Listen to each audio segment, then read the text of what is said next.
Mira, Pep, avui estem en una aula, però no estem a la universitat a fer classe.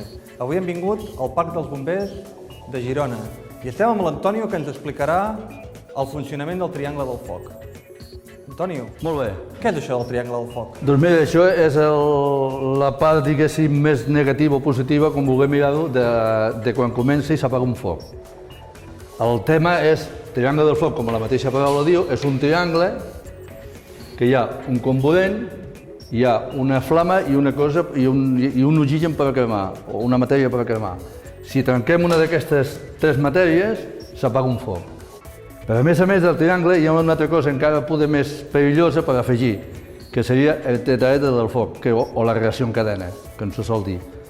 Què vol dir això? Doncs simplement que si tenim un foc amb aquesta tarima, doncs perquè no hi hagi una reacció en cadena, lo bo seria, o l'universal, o lo idòneo seria treure tot el que hi ha per aquí, refredar tot, perquè no se'n vagi més cap on ha d'anar. Això seria el tetraedre del foc. Llavors trauríem el que és la reacció en cadena. I ja, diguéssim, no passaria per res. Quedaria tot amb el simple i positiu foc que hi ha al costat aquest petit.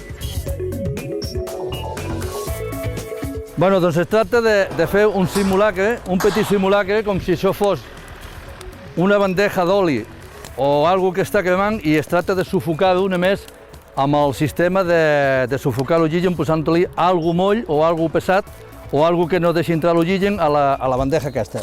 Ho farem amb aquest carteró, per donar un exemple, i amb allò amb la planxa aquesta.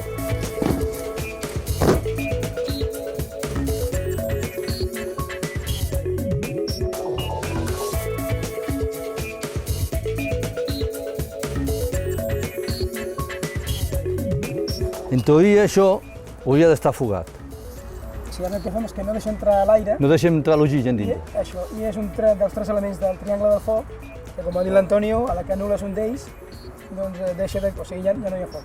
Molt bé, és a dir, encara hi ha el combustible i encara hi ha La calor. La calor, però no hi ha oxigen. no hi ha oxigen. Sí. I per tant el foc Això mateix. s'apaga. El foc s'apaga, S'apagarà per sufocació, o sufocació. per manca d'oxigen. Bé, doncs Joan, Antonio, moltes gràcies per aquest experiment. Tots hem entès com funciona el triangle del foc. Espero que us hagi agradat aquest experiment i fins la propera. Fins la propera.